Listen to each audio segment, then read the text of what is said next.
It's Tuesday, April 20th. I'm Amy Core, and I'm joined by Kevin Van Eck, and we are once again live out of the Goose Island office. We've both had a lot of coffee this morning, so let's get ready to jump into another great episode of Coffee with Amy and Kevin. Good morning, Amy. Good morning, everyone. That's right. We have had a lot of coffee, so you might want to catch up. Super energized episode today. And if you watched last week, we covered part one of how to win multiple offers. If you haven't watched it yet, please do. You can check it out at our link on our YouTube channel. So look for that. Maybe you read the article that we linked there. Maybe you didn't. Either way, we're going into part two today, fully energized. We're going to talk through today specifically how to strategize when it comes to escalation clauses and appraisals. We're going to talk through how to avoid buyer remorse. And we're also going to talk about the backup offer. That's right, Kevin. And I am going to kick off and talk about escalation clauses and appraisals. This is something that is really important. Both of these items are really important in this market right now. And the first one I want to kick on is escalation clauses. We're seeing a lot of these. A lot of listing agents are receiving them from buyers brokers, but we're focusing on how to write an offer and how to use things effectively to win the home for your buyer. So let's talk about escalation clauses. First thing that you want to make sure that you do is reach out to the listing broker and make sure that it's something that they are even going to entertain. In this market, when a listing agent has a ton of offers, they may choose to not even entertain or engage escalation clauses. So first thing is make sure that they're going to use them because they can be very powerful. But here's the thing that you need to keep in mind. Even if you do write in an escalation clause and it's something that you begin to negotiate with, what you want to do ahead of time is to talk with your buyer about what their real final number is. Because if a listing agent says that they're going to remove them at any point during the negotiation, you and your buyer are going to need to be prepared to really show your hand and give your final number. All right. So really important to think about that when you're thinking about using an escalation clause. The other thing that is so important is right now we're dealing with appraisals in this marketplace, and whether or not homes, even though a buyer is willing to pay a certain price, we don't know if that property is actually going to appraise at that number. So what we're starting to see is more creativity around the appraisal portion. So this is also something you want to make sure that you're having a dialogue with your buyer about ahead of time. One of the things that you might need to consider is that let's say you are going to put in an offer for the property and you might put in a price that they're willing to pay that's $10,000 over the list price, and you may actually end up winning that property. What the listing agent and the sellers are starting to do right now during the actual course of negotiating is they will actually ask you and your buyer whether or not your buyer would be willing to pay the difference between where they're paying and what it's appraising at. So that's a conversation you should have with your buyer, which means, is your buyer okay paying that certain price and potentially having to bring additional dollars to the table to make up the difference between what they're paying and the appraised value?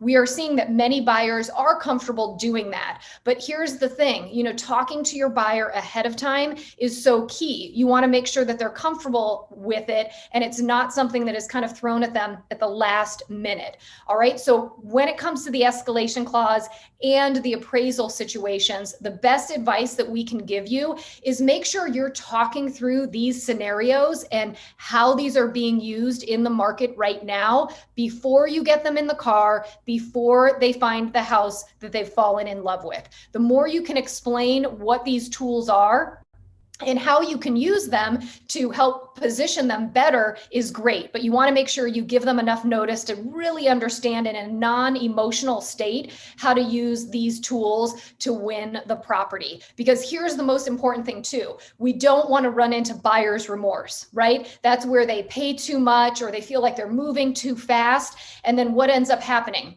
After they do get it under contract, they go through this process of suddenly thinking that maybe they can renegotiate the contract during attorney review and inspection all the way up until closing. So let's make sure that we set the right expectations with our buyers so they feel fully informed and they've got all the tools in their tool belt to be successful, right? That's exactly right, Amy. Those are all amazing tips, and that buyer's remorse is powerful. So let's talk about that, because when we are entering into a multiple offer situation, it is okay to opt out. It's okay for our buyers to choose not to pursue, because buyer's remorse is a super powerful thing. So let's talk about what question you can ask a buyer to make sure that they are ready to move forward, and they're ready to move forward strongly, or ready to back off. And so the question you ask is, if you woke up tomorrow morning and lost the property, at what price would you be okay with losing? And that's how you get the number out of the buyer to understand where they are willing to go. Because buyer's remorse, I said it's a powerful thing. Amy mentioned it. We've all been there maybe with these buyers where we've had a scenario where a buyer has gone above where they felt comfortable. And so we get into attorney review. And as Amy mentioned, we start renegotiating the contract or nickel and diming either in an inspection or after an inspection for things that we really shouldn't be nickel and diming. We do the old money grab, trying to get a few $1,000s back because we felt like we paid top price. And here's the thing about winning a multiple offer situation that many buyers struggle with the next day or the next week, which is they won, but that means that they were the one person that was willing to pay the most money for that property, or the most money in addition to the other terms, giving things up, not asking for credits, not asking for an extended close period, whatever it might be. So when we win a multiple offer situation, remember that our buyers could be in an emotionally tough situation. So what happens with buyer's remorse though? We talked about the money grab. We also talked about, Amy talked about canceled contracts, right? A lot of times, if we don't address the buyer's remorse up front, if we don't ask the right question about where they want to be and where they will feel comfortable and what the highest number they'd be willing to lose the property for, if we don't ask that question, oftentimes we end up breaking the contract. The buyers cancel the contract because they're not excited about the property any longer because they feel like they're paying too much. And this also comes into play when we get to that inspection. If our buyer feels like they're trying to claw some money back, if they're asking, for the water heater to be replaced, even though it's still functional because they want to get something out of the seller's likely to cancel the contract. The seller is likely to move on to one of the other offers that they feel like would be more agreeable in getting to the closing table. And then lastly, we're in the crosshairs here too. Because if we are the ones that have pushed our clients to pay the highest price without asking the right questions and being able to guide them and have them make the decision, it could result in bitterness towards us. Bitterness, then embarrassment. Oftentimes, canceled contracts result in a little bit of distance and maybe a grieving period where we might lose contact with those buyers and they may not want to work with us again. So making sure that we're guiding. When it comes to multiple offers, remember this. If a buyer is ready and they need or really want to buy during this market, we have to prepare them, as Amy was talking about.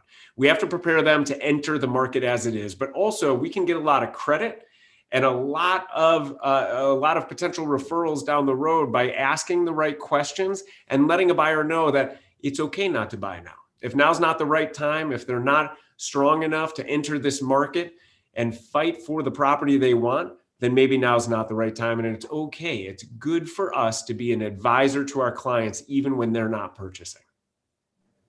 Such great advice, Kevin, because you're right. This market isn't for everybody. And, what Kevin alluded to a little earlier, which is that we are seeing that sometimes buyers are moving to a property very quickly and do get remorse if they don't get great counsel or they don't feel like they have all of that information. And then that first deal oftentimes falls apart. And then what happens? The seller is looking for another buyer to move forward with. So what I want to talk about is how do you make sure that you are that secured second individual in line, or that your buyer is. So I want to talk about the backup offer done right.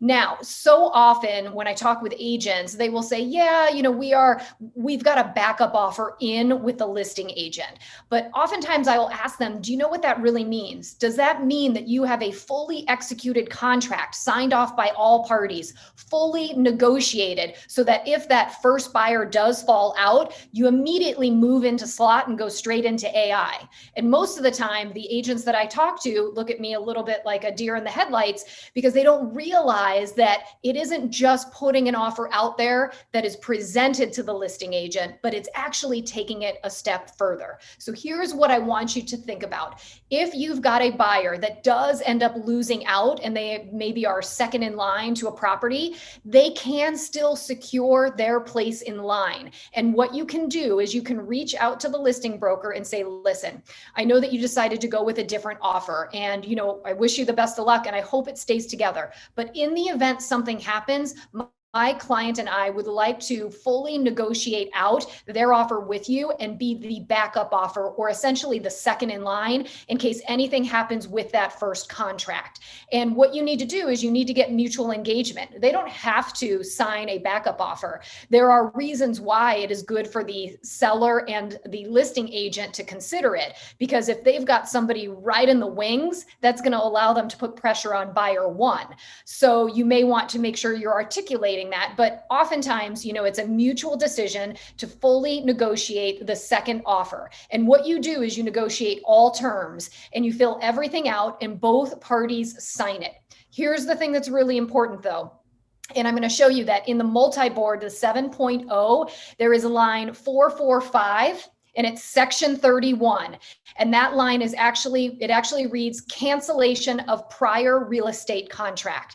This is the line or the spot where both parties need to sign off, because it essentially says that this will be a full and binding contract as soon as the prior contract, which is outlined in this line, is kicked out or canceled. And there's usually a date by which that will happen. All right. So line 445, section 31 in the multi-board 7.0 is where you can find that. So if you're writing a backup offer, that's what you're going to want to make sure both parties sign off on. If you're using the car contract, there actually is a rider. It is rider 11 and it's termed prior contract termination contingency. Same thing, outlines the same information and is signed by both parties. Now, if you are using a different board or in a different location, I'm certain that there is either a rider or something in your contract. So I encourage you to reach out to your managing broker and ask them. It's an extremely powerful tool. When I was selling about 9, maybe 10 years ago, I used this on more than one occasion. And I will tell you,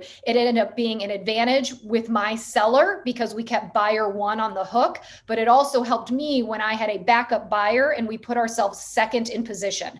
So make sure when you say that you've got a backup offer in, make sure you understand what that means. And this is a really powerful tool for your buyer, because as Kevin said earlier, we are seeing that some of these deals, because the market is moving so fast, that sometimes the first offer does fall apart because both parties are not quite ready for what was about to happen. So make sure you can be that great broker, secure your buyer in second place, and see if there's still an opportunity to get them the property that they love.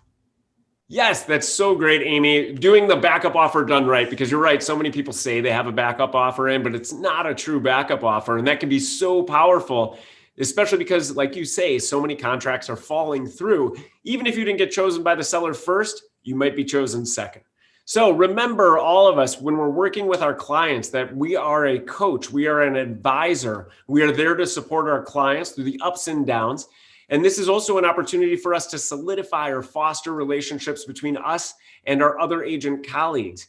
It's an opportunity where we could damage a relationship based on how we act too. So let's move forward. Even though these are stressful situations when we get into multiple offers, it's stressful. We're trying to appease our clients. We're trying to guide them. We're trying to work with other agents.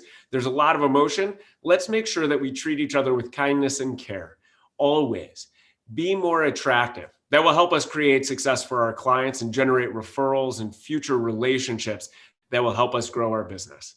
So thank you for joining us for part 2 of multiple offers, and make it a great day. Wait. What? Remember, we were just talking about how far we've come in a year. Thank you to all of you who are watching Coffee with Amy and Kevin. And we had a great laugh this morning when we were filming, because we took a look at what we looked like a year ago, last April, when we were sheltering in place and we had nowhere to get our hair done or hair cut. And we're happy to be where we're at today, but we thought we would show you a funny, quick flashback of our photos from last year. You can see the wings over my, I don't know, is it attractive to have hair covering your ears or not? I don't know. All right, team, make it a great Tuesday. Make it a great week. Get some deals done. And Kevin and I will see you next Tuesday for some more coffee because we haven't had enough today. Make it a great day, everyone. We'll see you.